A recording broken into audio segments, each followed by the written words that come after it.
नमस्कार। पिछले टर्न पे हमने बात करी थी मालवेसी फैमिली के जनरल कैरेक्टर्स की, इसके वेजिटेटिव कैरेक्टर्स की, इसके रिप्रोडक्टिव कैरेक्टर्स के और इसके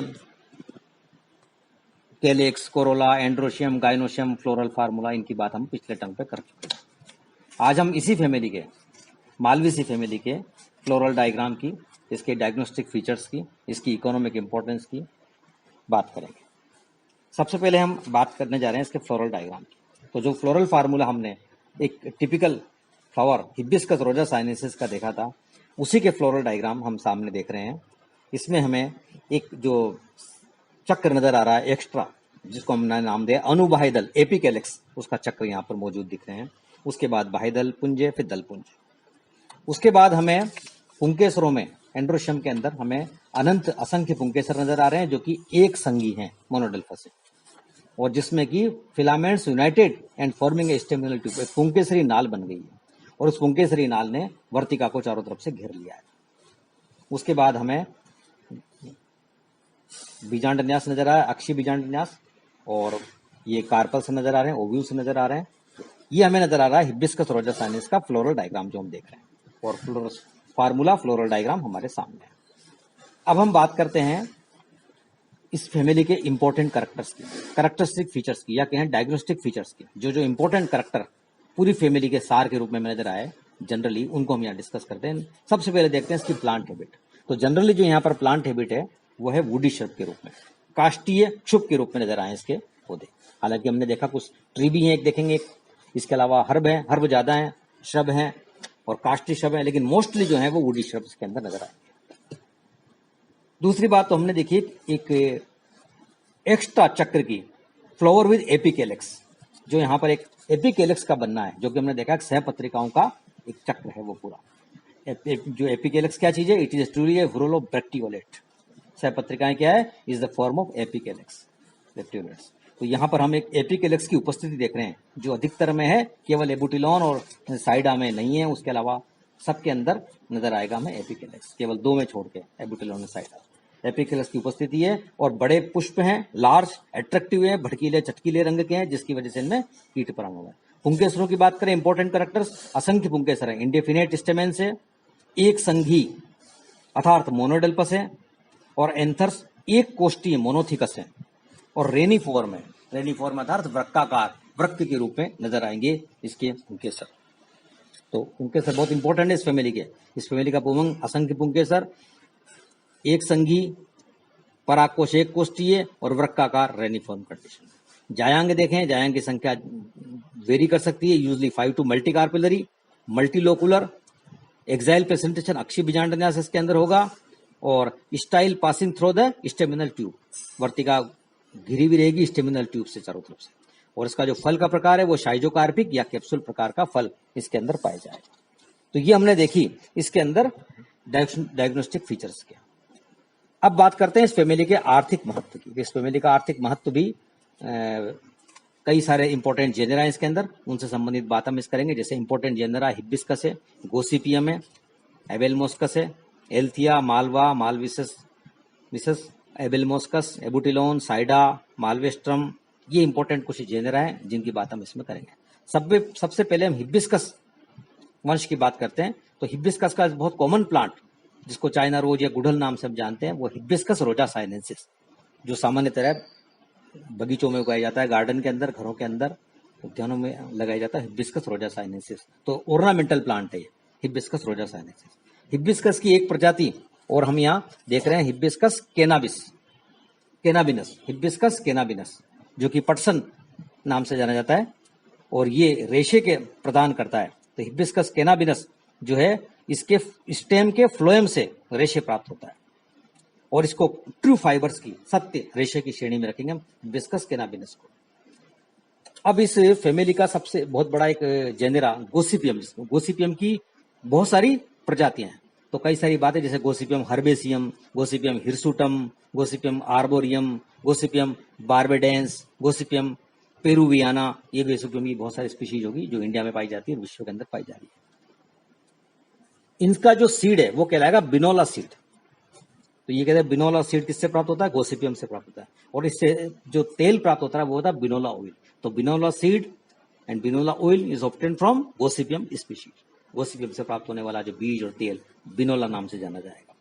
और इसके जो रेशे होंगे गोसिपियम के वो कहलाएंगे फाल्स फाइबर्स, असत्य रेशे, क्योंकि ये सीड के ऊपर स्थित रोम से प्राप्त होते हैं। सीड कोट के ऊपर, सीड के ऊपर स्थित रोम से प्राप्त होते हैं असत्य रेशे, फाल्स फाइबर्स हम इसको कहेंगे, गोसिपियम से प्राप्त रेशों। इसके बाद अगला एक वंश हम देखते हैं एबिल मोस्कस। तो एबिल मोस्कस की सबसे इंपॉर्टेंट प्रजाति जो हम खाने के रूप में काम में ले रहे हैं, एबिल मोस्कस एस्कुलेंटस, लेडीज फिंगर, भिंडी, जो एक बहुत सामान्य सब्जी है, बहुत लोकप्रिय सब्जी है। एबिल मोस्कस एस्कुलेंटस, लेडीज फिंगर, भिंडी, जिसको हम एडेबल फ्रूट के रूप में, सब्जी के रूप में खाएंगे। एबिल मोस्कस की एक प्रजाति और है एबिल मोस्कस मोस्टेटस, जो राजस्थान में वाइल्ड रूप से उगती है और एक मस्कदाना नाम से ये प्रसिद्ध है और ये मेडिसिनल प्लांट है। इसके अलावा ऑर्नामेंटल प्लांट इस फैमिली में बहुत सारे हैं, जैसे एल्थिया रोजिया, होलीहोक, जिसके बड़े सुंदर और कई सारे रंग के अंदर इसके फ्लावर होंगे, जिसको उगाया जाता है गार्डन के अंदर, एल्थिया रोजिया, होलीहोक। मालवा सिल्वेस्ट्रिस, ये भी ऑर्नामेंटल प्लांट उगाते हैं। और मालवे विसस आर्बोरियस, ये भी ऑर्नामेंटल प्लांट है जो कि गार्डन में उगाया जाता है। तो ये ऑर्नामेंटल प्लांट हमने स्पीशीज की देखी। इसके बाद कुछ वाइल्ड प्लांट है, लेकिन जो इंपॉर्टेंट है उनको भी हम चर्चा यहाँ पर करते हैं कि जो जनरल फ्लोरा बनाते हैं, ये राजस्थान में उगते हैं, जैसे एबुटिलोन इंडिकम, कांगी नाम से, ये भी मेडिसिनल प्लांट है, अभी थोड़ी देर बाद बात करेंगे। एबुटिलोन इंडिकम, एबुटिलोन की और भी स्पीशीज है। इसी प्रकार से साइडा, साइडा की एक स्पीशीज हम ले रहे हैं, साइडा कोर्डिफोलिया, साइडा की और भी स्पीशीज है यहाँ पर, ये भी उगता है। और हमने देखा है कि इन दोनों के अंदर क्या नहीं है, एपिकेलिक्स नहीं है।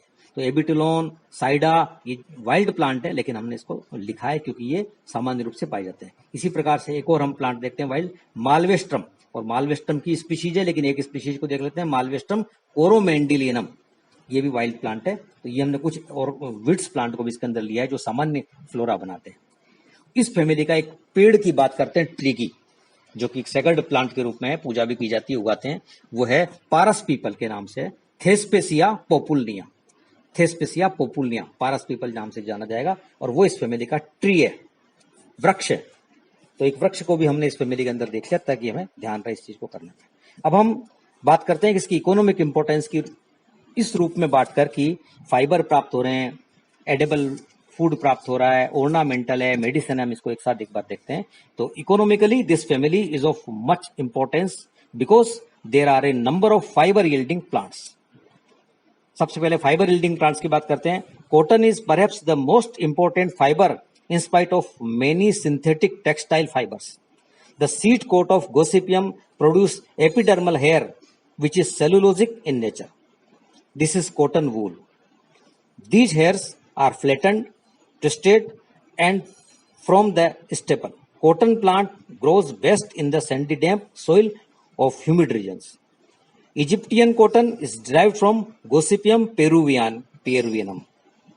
Gossypium barbadense produces sea island inland cotton. Gossypium hirsutum is a Native American species and is also considered superior cotton. The main Indian species is Gossypium herbaceum. Gossypium arboreum is a small tree or a large shrub. It is also cultivated in India. Cotton seed is further important for it produces an edible oil which is semi-drying and useful as oleomargarine and in soap.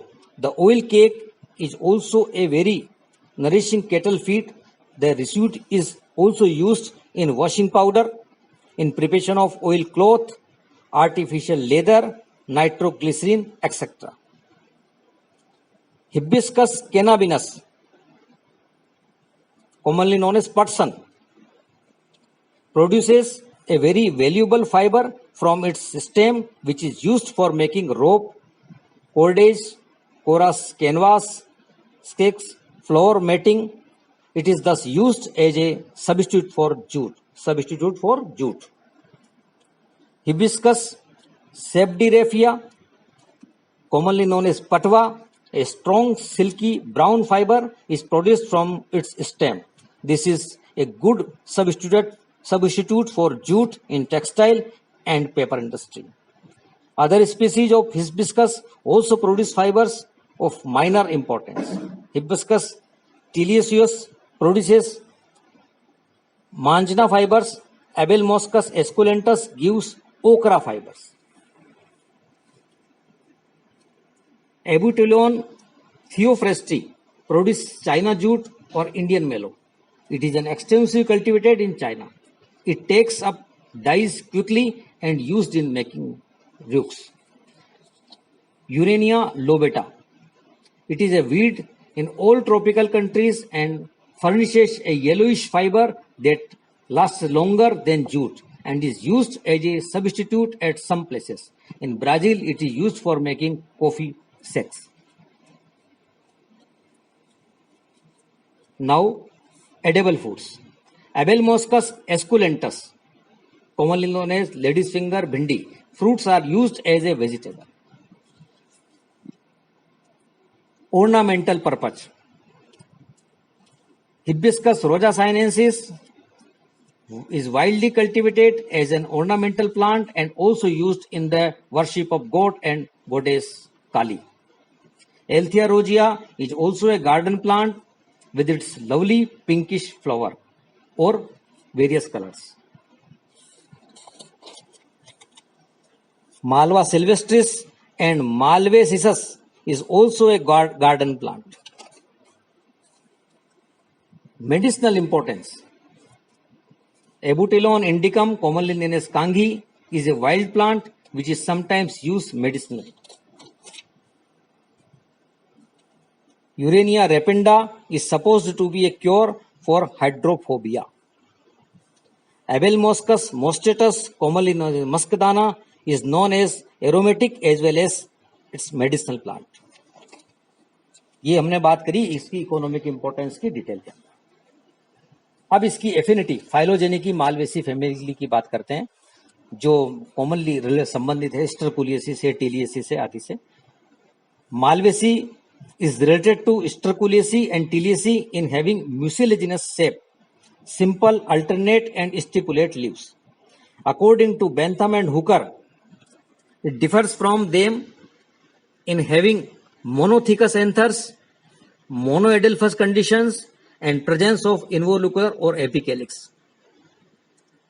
Hutchinson placed the single family under Malvaceae, while Engler and Prentill put this family together with Tiliaceae, Bombycaceae and Sterculiaceae in the order Malvaceae. Thanks.